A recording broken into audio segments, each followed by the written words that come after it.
आप चुनाव के लिए, हम देश के लिए हैं। अब जितने भी चुनाव हारे, हम यहाँ बैठे रहेंगे और आपसे लड़ते रहेंगे और आपकी विचारधारा से लड़ते रहेंगे। अपने इस देश के लिए, अपनी इस मिट्टी के लिए लड़ते रहेंगे। आप हमें रोक नहीं सकते। और जहाँ तक जवाहरलाल नेहरू जी की बात है, जितनी देर आपके हमारे प्रधानमंत्री, देश के प्रधानमंत्री रहे हैं, 12 साल हो गए, लगभग उतने ही सालों के लिए जवाहरलाल नेहरू जी जेल में रहे। किस लिए? इस देश की आज़ादी के लिए। उसके बाद 17 साल के लिए प्रधानमंत्री रहे। आप बड़ी आलोचना करते हैं इनकी, लेकिन अगर इन्होंने इसरो नहीं बनाया होता तो आज आपका मंगलयान नहीं होता। अगर DRDO नहीं बनाया होता तो तेजस नहीं बनता। अगर IIT और IIM नहीं बनाए होते तो हम आज IT में आगे नहीं होते। अगर एम्स नहीं बनाया होता तो हम कोरोना का बड़ी चुनौती का सामना कैसे करते। BHEL, गेल, सेल, भाखड़ा नंगल, ये सब नहीं बनाया होता जो आप सब बेच रहे हैं, तो ये विकसित भारत कैसे बनता। पंडित जवाहरलाल नेहरू इस देश के लिए जिए और देश की सेवा करते करते उन्होंने दम तोड़ा। अध्यक्ष महोदय जी, आपने आज मुझे इस चर्चा में भाग लेने का मौका दिया, इसके लिए मैं आपको धन्यवाद देती हूँ। आज जिस विषय पे हम चर्चा कर रहे हैं वह केवल एक विषय नहीं है, भारत की आत्मा का एक हिस्सा है। हमारा राष्ट्रगीत उस भावना का प्रतीक है जिसने सोए हुए, गुलामी में सोए हुए भारत के लोगों को जगाया, जिसने उन्हें हिम्मत दी कि ब्रिटिश साम्राज्य के सामने खड़े होकर वह सत्य और अहिंसा के नैतिक हथियारों के साथ सामना कर पाए। आज ये चर्चा एक भावना के ऊपर है।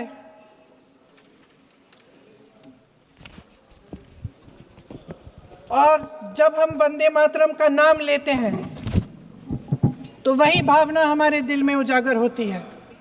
जब हम वंदे मातरम का नाम लेते हैं तो हमें उस पूरे इतिहास की याद आती है जो स्वतंत्रता संग्राम का इतिहास था। उसकी पीड़ा, उसका संघर्ष, उसका साहस, उसकी नैतिकता, उसका जो बल था कि ब्रिटिश साम्राज्य उसके सामने झुका। अध्यक्ष महोदय, वंदे मातरम उस आधुनिक राष्ट्रवाद की अभिव्यक्ति है जिसने भारत के लोगों को एक राजनीतिक और नैतिक आकांक्षा से जोड़ा, जिसने भारत के लोगों को एक साझा नियति के उत्तराधिकारी, एक साझा भविष्य के निर्माता के रूप में देखा। लेकिन आज की ये बहस मुझे कुछ अजीब सी लग रही है। जैसे मैंने कहा, ये गीत देश की आत्मा का हिस्सा बन चुका है। 150 सालों से देशवासियों के दिलों में ये गीत बस चुका है। 75 सालों से हमारा देश आज़ाद है, तो फिर आज इस बहस की क्या आवश्यकता है।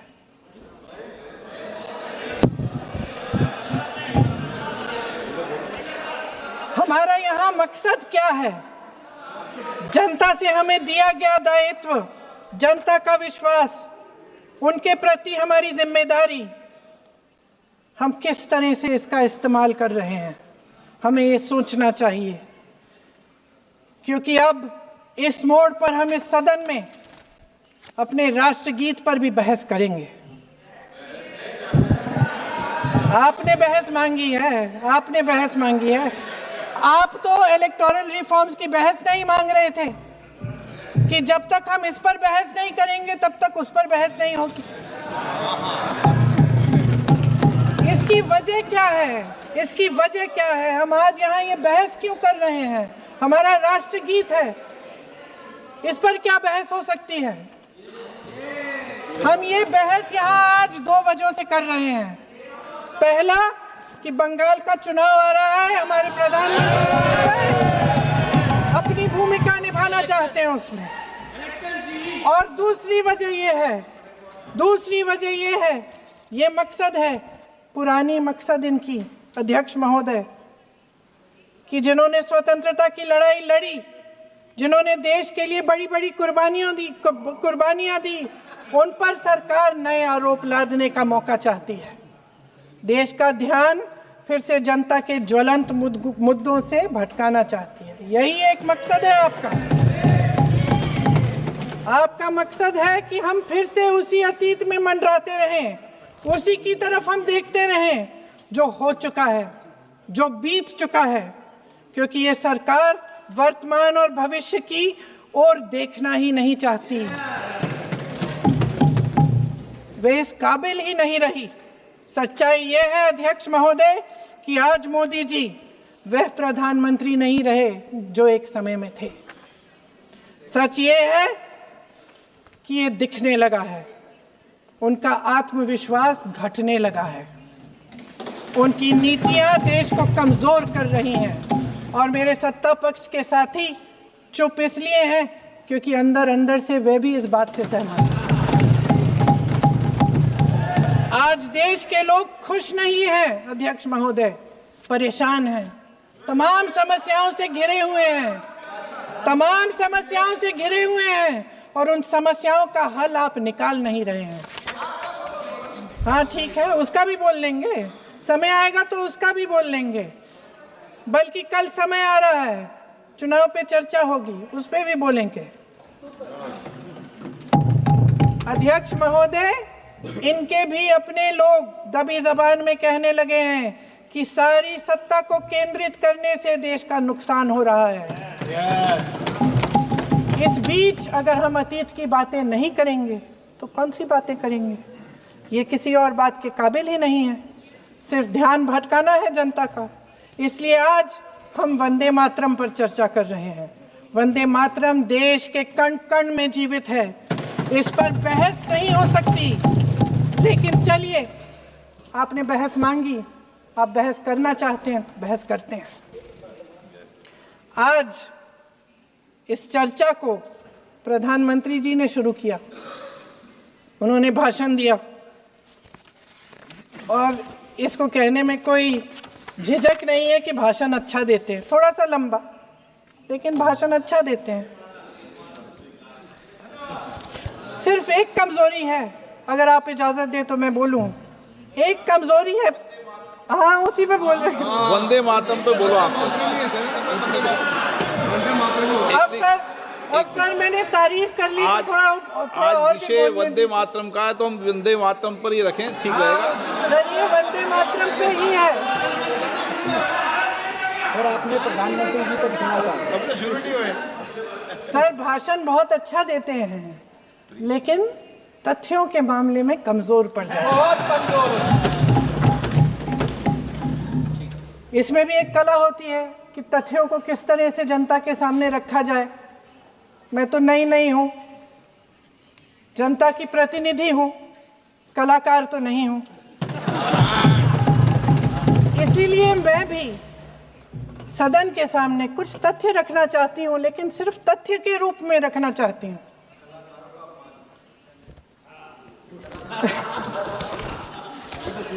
मैं उदाहरण दूं, उदाहरण दे देती हूँ सर, मांग रहे हैं सर वंदे मातरम के बारे में, वंदे मातरम की जो सालगिरह पे आपने एक बड़ा कार्यक्रम आयोजित किया था, उसमें प्रधानमंत्री जी ने भाषण दिया। उसमें उन्होंने कहा कि 1896 में पहली बार गुरुदेव रविंद्रनाथ टैगोर ने ये गीत एक अधिवेशन में गाया। उन्होंने ये नहीं बताया कि कौन सा अधिवेशन था, महासभा, हिंदू महासभा का अधिवेशन था, आरएसएस का अधिवेशन था। किस बात से कतरा रहे थे कि ये कांग्रेस का अधिवेशन था? और उदाहरण दूं कि मैं अपना भाषण जारी रखूं? दे रही हूं, अरे दे रही हूं। जो वंदे मातरम की जो क्रोनोलॉजी है वो भी आप समझिए, जो असली क्रोनोलॉजी है। 1875 में महाकवि बंकिम चंद्र चट्टोपाध्याय ने इस गीत के पहले दो अंतरे लिखे, जो आज हमारे राष्ट्रगीत घोषित हुए हैं, मतलब जो घोषित हुए थे और जिसको हम आज अपना राष्ट्रगीत कहलाते हैं। ये पहले 2 अंतरे लिखे। 1882 में 7 साल बाद उनका एक उपन्यास प्रकाशित हुआ, आनंद मठ। उस उपन्यास में यही कविता उन्होंने प्रकाशित की, लेकिन इसमें 4 अंतरे जोड़ दिए। 1896 में कांग्रेस के अधिवेशन में गुरुदेव रविंद्रनाथ टैगोर ने पहली बार ये गीत गाया। 1905 में बंगाल के विभाजन के खिलाफ आंदोलन के समय वंदे मातरम जनता की एकता की गुहार बनकर गली गली से उठा। गुरुदेव रविंद्रनाथ टैगोर जैसे महान स्वतंत्रता सेनानी इस गीत को खुद गाते हुए बंगाल की सड़कों पर उतरे। विद्यार्थियों से लेकर किसानों तक, व्यापारियों से लेकर वकीलों तक, हर कोई ये गीत गाने लगा। इस गीत की शक्ति को समझिए। ब्रिटिश साम्राज्य इसको सुनकर कांपता था और हमारे देशवासी इसको सुनकर वह मन बनाते थे, वह हिम्मत बनाते थे कि इस भयंकर साम्राज्य के खिलाफ सत्य और अहिंसा के नैतिक हथियारों को लेकर शहीद होने की तैयारी करते थे। ये गीत मातृभूमि के लिए मर मिटने की भावना को जगाता है। इस गीत की शक्ति ये है, इस गीत का हमारे देश से जुड़ाव ये है। लेकिन 1930 के दशक में हमारे देश में जब सांप्रदायिक राजनीति उभरी, तब ये गीत विवादित होने लगा। 1937 में, अब ये मैं दूसरा उदाहरण देने वाली हूँ क्योंकि प्रधानमंत्री जी ने अपने भाषण में इसका उल्लेख किया और गलत किया, इसीलिए मैं इसके जो सच्चे जो तथ्य हैं वो आपके सामने रख रही हूँ। 1937 में नेताजी सुभाष चंद्र बोस कांग्रेस का अधिवेशन कलकत्ता में होने जा रहा था, उसका आयोजन कर रहे थे। तो जो मोदी जी ने पत्र सुनाया सदन में 20 अक्टूबर का और कहा कि जवाहरलाल नेहरू जी ने नेताजी को ये चिट्ठी लिखी और ये कहा कि इस पर चर्चा होनी चाहिए, उससे पहले 3 दिन पहले नेताजी सुभाष चंद्र बोस ने पंडित जवाहरलाल नेहरू को एक चिट्ठी लिखी थी जिसका जिक्र आपके प्रधानमंत्री ने नहीं किया। और इस चिट्ठी में सुन लीजिएगा,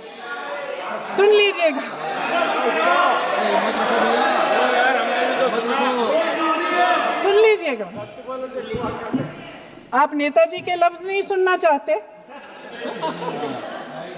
बंगाल का चुनाव आ रहा है।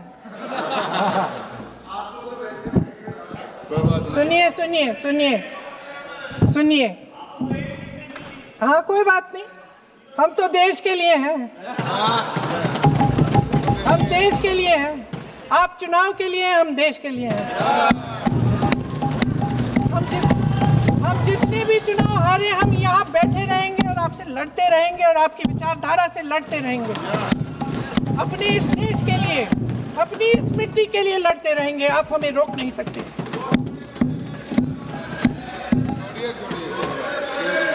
सुन लीजिए सुभाष चंद्र बोस जी ने क्या कहा, सुन लीजिए। My dear Jawahar, reference Vande Mataram. We shall have a talk in Calcutta and also discuss the question in the working committee if you bring it up there. I have written to Dr. Tagore to discuss this matter with you when you visit Santi Niketan. Please do not forget to have a talk with him when you visit Santi Niketan. ये 17 अक्टूबर को लिखी जाती है। 10 अक्टूबर को नेहरू जी इसका जवाब देते हैं और और 20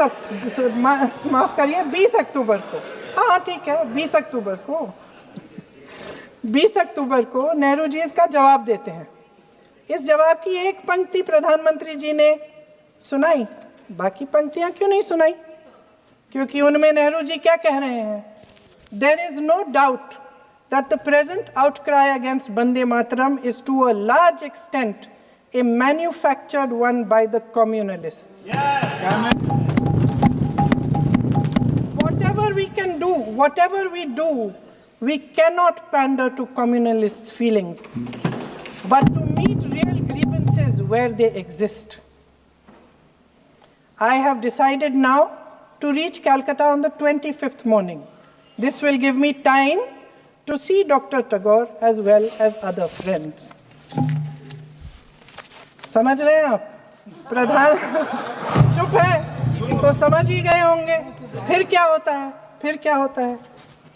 फिर नेहरू जी कलकत्ता जाते हैं और गुरुदेव जी से मिलते हैं, और उसके अगले दिन गुरुदेव जी एक चिट्ठी लिखते हैं जिसमें वो लिखते हैं, अंग्रेजी में चिट्ठी है, उसका एक अंश मैं आपको हिंदी में बता देती हूँ, जिसमें गुरुदेव जी कहते हैं कि जो दो अंतरे हमेशा गाए जाते थे उनका महत्व इतना गहरा था कि उस हिस्से को कविता के शेष हिस्से तथा पुस्तक के उन अंशों से अलग करने में उन्हें कोई कठिनाई नहीं थी।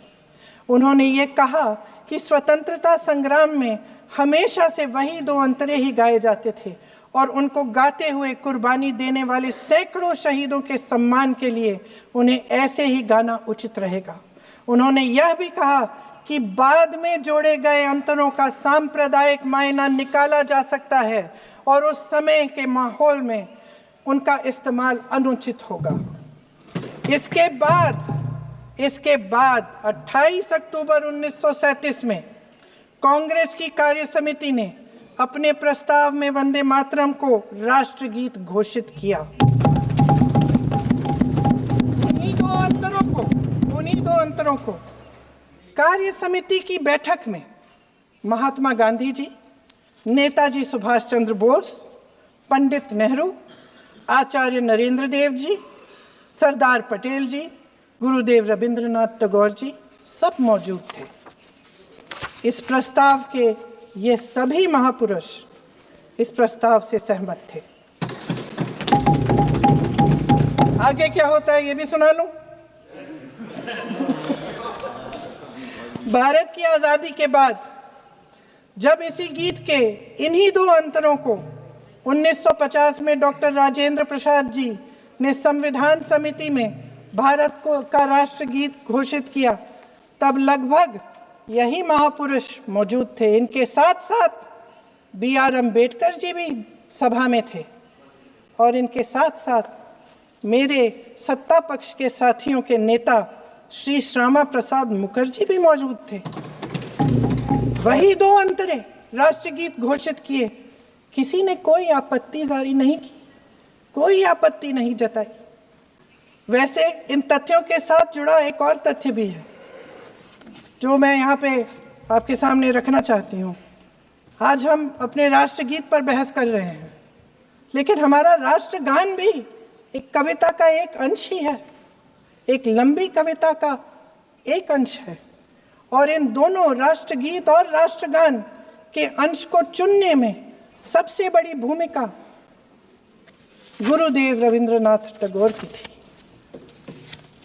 वंदे मातरम के स्वरूप पर सवाल उठाना, जिसे संविधान सभा ने स्वीकार किया, न सिर्फ उन महापुरुषों का अपमान करना है जिन्होंने अपने महान विवेक से ये निर्णय लिया, मगर एक संविधान विरोधी मंशा को भी उजागर करता है। क्या सत्ता पक्ष के हमारे साथी इतने अहंकारी हो गए हैं कि अपने आप को महात्मा गांधी जी से, रविंद्रनाथ टैगोर जी से, राजेंद्र प्रसाद जी से, बाबा साहब अम्बेडकर जी से, मौलाना आजाद जी से, सरदार पटेल जी से, सुभाष चंद्र बोस जी से बड़ा समझने लग गए हैं? मोदी जी का अपने भाषण में ये कहना कि राष्ट्रगीत को एक विभाजनकारी सोच द्वारा काटा गया, उन सब महापुरुषों का अपमान है जिन्होंने अपना पूरा जीवन इस देश की आजादी की लड़ाई में झोंक दिया। वंदे मातरम को विभाजित करने का आरोप लगाकर आप पूरी संविधान सभा पर आरोप लगा रहे हैं, उसके हर एक नेता को दोषी ठहरा रहे हैं। यह हमारी संविधान सभा और हमारे संविधान का खुला वार है।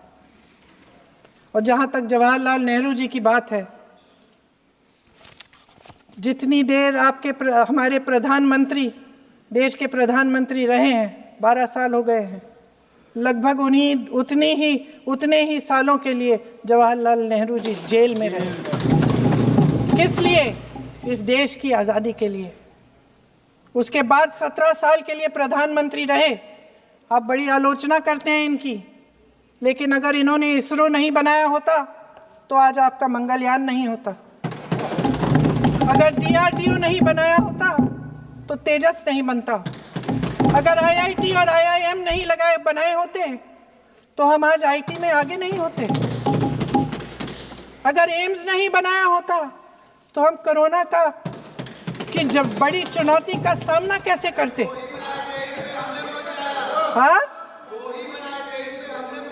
वही बना कुछ भी। इसका मतलब है इस मुद्दे का जवाब नहीं है आपके पास। अगर इन्होंने BHEL, गेल, सेल, भाखड़ा नंगल ये सब नहीं बनाया होता जो आप सब बेच रहे हैं, तो ये विकसित भारत कैसे बनता? और मत कहिए बाकी। पंडित जवाहरलाल नेहरू इस देश के लिए जिए।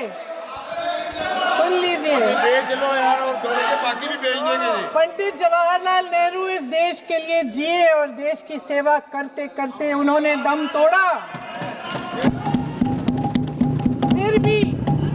फिर भी सुन लीजिए, मेरी एक सलाह ले लीजिए। सर, मैं आपके माध्यम से सलाह दे रहे हैं, हम छोड़ना नहीं। सर, मैं आपके माध्यम से एक सलाह दे देती हूँ। हमारे प्रधानमंत्री महोदय 12 सालों से इस सदन में हैं, मैं मात्र 12 महीनों से हूँ। फिर भी छोटी सी सलाह है। उन्होंने अभी हाल ही में चुनाव था, कुछ महीनों पहले उन्होंने एक सूची निकाली थी कि विपक्षी दलों ने और विपक्ष के नेताओं ने कितने अपमान किए हैं इनके, और उसमें शायद 90-99 ऐसे उन्होंने अपमानों की सूची बनाई थी। तो मैं उनको एक छोटी सलाह देना चाहती हूँ कि नेहरू जी से जितनी भी शिकायतें हैं, जितनी भी गलतियाँ उन्होंने की आपके जहन में, जितनी भी गालियाँ देनी है, जितना भी अपमान करना है, उसकी भी एक सूची बना दीजिए। नहीं, बात खत्म नहीं है। 999 अपमान, 9,999 अपमान, सूची बना दीजिए। और फिर हम एक समय निर्धारित करते हैं। जैसे हमने 10 घंटे आज वंदे मातरम पर हमने बहस किया है ना, उस तरह से हम अध्यक्ष महोदय जी से पूछेंगे, एक समय निर्धारित करेंगे, 10 घंटे, 20 घंटे, 40 घंटे, जितने घंटों में आपकी ये शिकायत पूरी हो जाए, माननीय सदस्य, आप शांत हो जाए और हम बहस कर लेंगे। लेकिन इस सदन का कीमती समय, जिसके लिए हमें यहाँ पे जनता ने भेजा है, जैसे हमें जनता की समस्याओं को हल करने के लिए चर्चा करनी चाहिए, इस्तेमाल करना चाहिए, उसको AC के लिए इस्तेमाल करिए। उसके बाद जैसे अंग्रेजी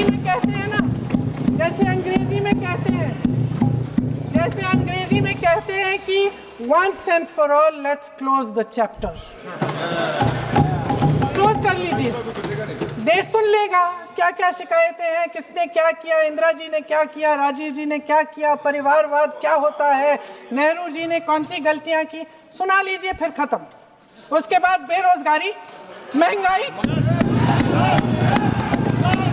महिलाओं की समस्याएं, जो PMO में हो रहा है उसकी बातें, उसकी चर्चा, जो बेटिंग ऐप के बारे में हो रहा है PMO के अंदर, आप माननीय सदस्य प्लीज, जो एप्स्टीन फाइलों में आपके मंत्री महोदय के नाम निकल आए हैं, माननीय चर्चा करेंगे। आप वंदे मातरम में बोले, आप इधर उधर डाइवर्ट मत हो।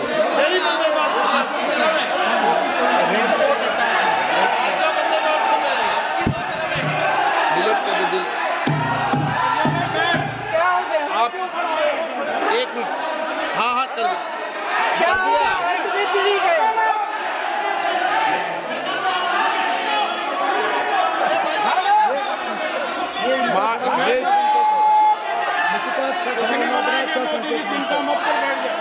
बहुत बढ़िया। माननीय सदस्य, 1 मिनट, माननीय सदस्य, आप वंदे मातरम पर सार्थक चर्चा करें। ठीक सर, इधर उधर डाइवर्ट यही थी सर, संक्षिप्त में बात यही थी कोई डाइवर्ट नहीं होना हम चाहिए। अतीत अपन में को बातें करते रहते हैं। माननीय सदस्य नहीं, आप बिना तथ्यों के कोई बात नहीं करें। आप वंदे मातरम तो बोले उचित रहेगा।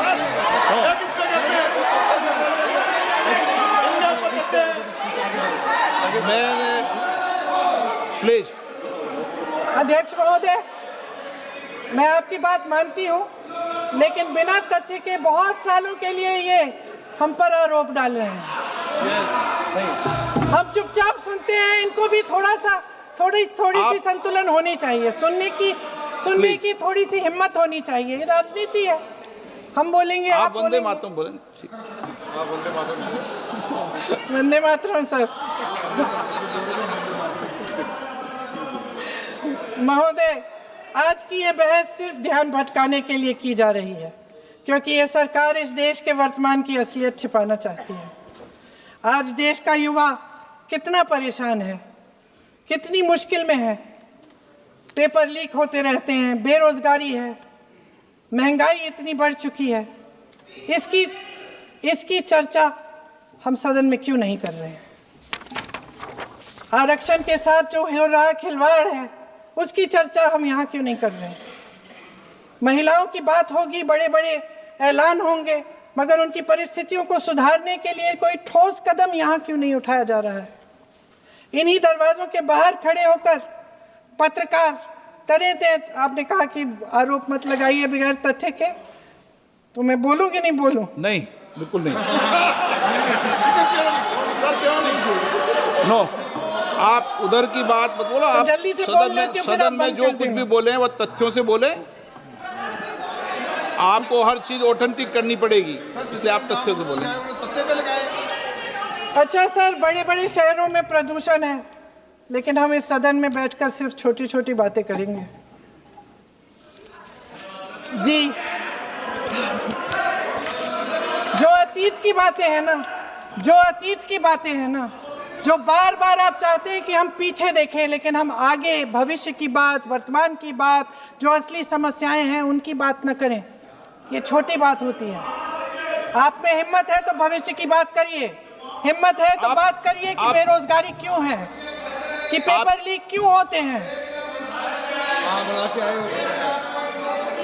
आप चेयर को एड्रेस करें। आपको अच्छा, खत्म कर लेती हूँ, चेयर के एड्रेस करो आप।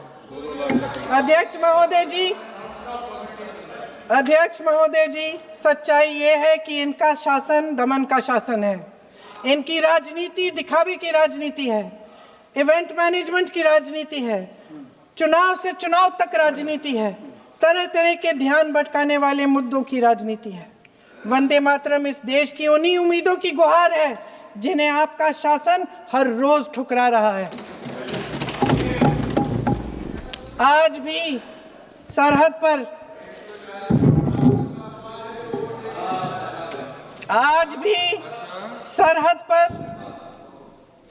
पर जवान जब दुश्मन का सामना करता है तो उसकी छाती में वंदे मातरम गूंजता है। आज भी जब हमारा खिलाड़ी अंतर्राष्ट्रीय खेलों में जाता है तो उसके दिल की धड़कन में वंदे मातरम होता है। आज भी इस देश के करोड़ों देशवासी जब अपने राष्ट्र ध्वज को फहराते हुए देखते हैं तो उनकी जबान पर वंदे मातरम, वंदे मातरम, वंदे मातरम आता है। कांग्रेस के हर एक अधिवेशन में 1905 से लेकर आज तक सामूहिक तौर पर वंदे मातरम गाया जाता है। आपके अधिवेशनों में गाया जाता है कि नहीं, ये बताइए। अपने देश की आत्मा के इस महामंत्र को विवादित करके आप एक बहुत बड़ा पाप कर रहे हैं। इस पाप में कांग्रेस पार्टी शामिल नहीं होगी। ये राष्ट्रगीत वंदे मातरम हमेशा से हमें प्यारा है, हमेशा से हमारे लिए पवित्र रहा है और हमेशा के लिए हमारे लिए पवित्र रहेगा। धन्यवाद।